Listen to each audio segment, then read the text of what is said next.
We can't let the day go without noting today is the day when Billy the Kid was born in Manhattan, uh, in 1859. He was born in a place, it was a slum, an Irish slum for immigrants. I understand it's, they say East Manhattan, but I think I read in a book that it was where the World Trade Centers once were. Did you know, by the way, the Irish, a lot of the immigrants lived in the woods. It was the only thing they could afford. They grouped together for safety, and they lived in a place that became eventually Central Park. And it was a meat rendering plant there, and it smelled like hell. Nobody wanted it in their neighborhood, so they put it out there.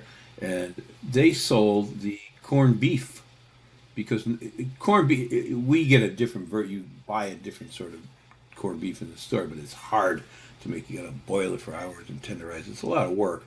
Nobody wanted to go through the trouble. Kitchens were very different. People just also didn't have the time to do the things. We have a lot of time in our hands today. That often gets lost. And, we've arranged our lives that way. It's for the better.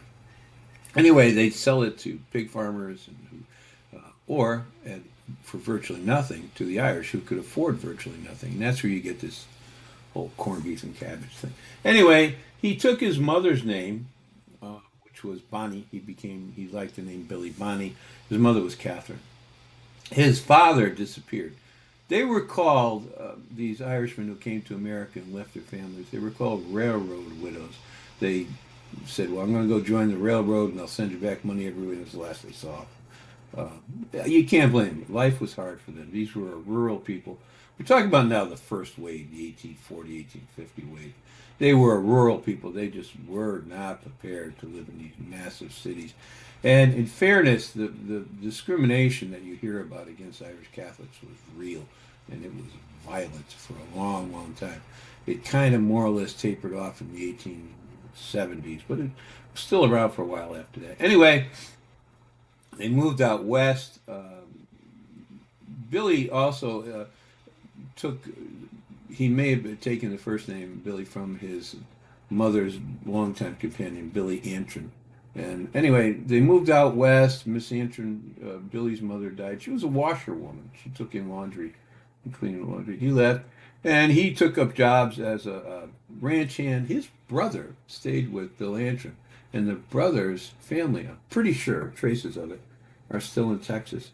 And then I think we all know the story. He went out and uh, Sheriff Garrett tracked him down. The two were pals. They were fairly close too, and he shot him in the dark. I don't think it was an assassination. I think that Garrett just was, you know, Billy the Kid was a violent guy, so he just fired in the dark and killed him. And of course, the legend started. Well, he let him go, and Billy lived to be an old man.